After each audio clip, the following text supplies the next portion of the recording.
Informatio here. Welcome to another classic album review, and we're continuing with our rockabilly theme as chosen by my mate Lee Mackenzie, who has his radio, the Friday the Rock Show with Johnny Walker Facebook page, and today he's actually gone for a compilation album. Well, greatest hits sort of album by the wonderful Wanda Jackson.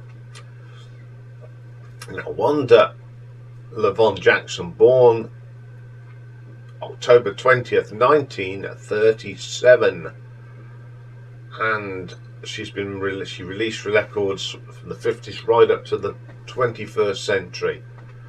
In her career, she released 44 studio albums, 4 live albums, and retired from the music business in 2019. And the one that Lee's gone for today is a compilation album she released in 1960 called Rockin with Wanda. It's a collection of great country songs in the rhythmic singing style of the wonderful Wanda Jackson. So these are all covers of other, some of her own, some covers. So this one opens up with a track called Rock You Baby, which was a Wanda Jackson song. I love this song.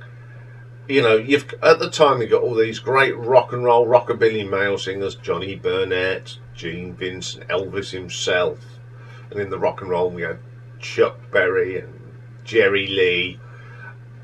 And then along came Wanda Jackson and blew everybody out of the water as well. She has a great voice, and I love this song.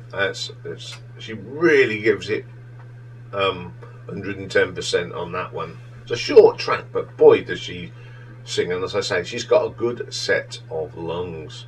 Up next is a song written by Earl Burroughs, and it's called Fujiyama Mama. Again, she sings this with some grit. You know, the piano work is good. It's that lovely boogie woogie, that classic rockabilly drum shuffle. Brilliant song. Really enjoy that one. You're the One for Me. Catchy tune. This is written by Steve Rowland. It's a bit folky, country. Really nice track. Then there's a track written by Bobby Lord, and it's called Did You Miss Me? It's a fantastic ballad. I love, as you know, I do love ballads from the 50s. It shows another side of Wanda's voice. This is more gentle, and it's a lovely song. Really like that one. Then there's a track that she wrote with Vicky Countryman, and it's called Cool Love. This proves that she can sing with all the great rock and roll singers of the time.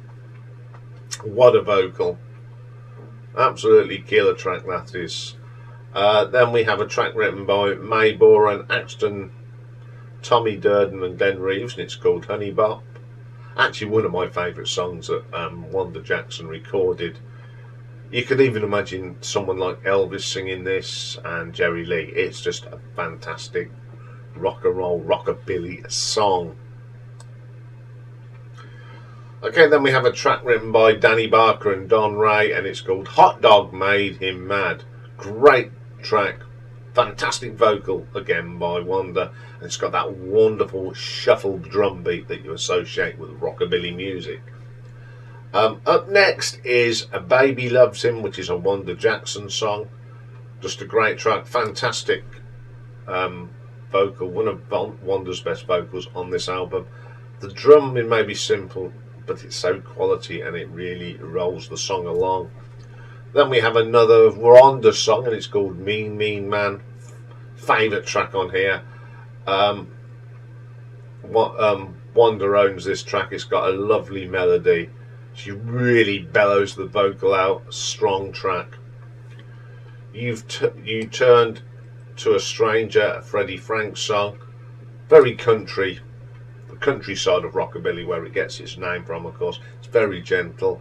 Love the Wanda's vocal on here. Another little sweeter sound instead of the gutsy sound that you get. Then we get Donna Wan'a, which is by Bud O'Brien. A little bit different. It's got a real shuffle sound on the drums. This is. That's another great song. And then the last track on here is a Matt Williams and Paul Evans track, and it's called I Gotta Know. What I like about this combines rock and roll and country. It starts off as a country, goes into a bit of rock and roll, comes back, and that's how it sort of goes all the through. The drumming on this is fantastic. I don't know who plays the drums on this, but the way they went from the shuffly rock and roll rockabilly back into the country, it's brilliant. Again, it's one of the best songs on the album.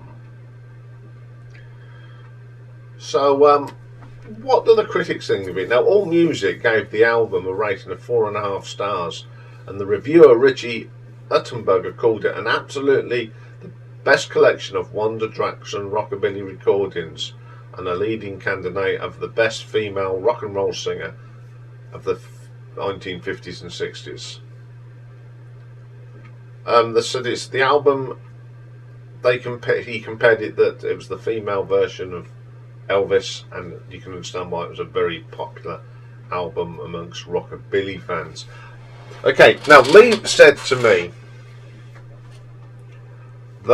said the same, that Wanda Jackson was the female equivalent of Elvis Presley in his eyes, and she was the queen of rockabilly.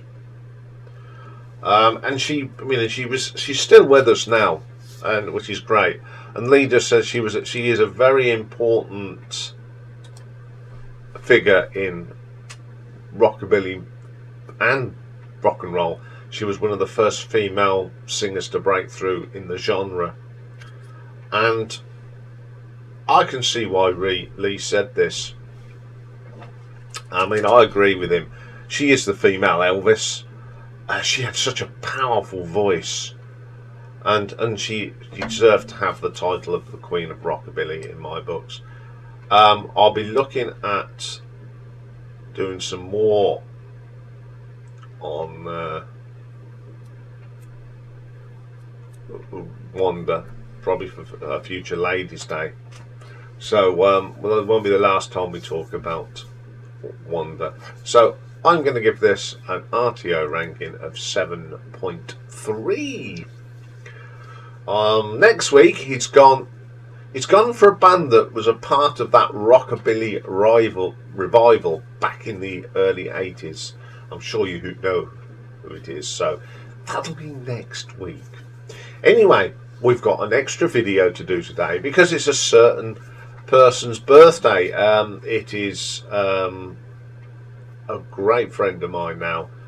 We've been collaborating for over a year now. It's crazy, and it's all the way from Coleraine in Northern Ireland. It's Richard's birthday today, so as I did his UK birthday top 10 last year, we're going to look at the top 10 singles that were in America on the day he was born. So that's coming up, so bye for now.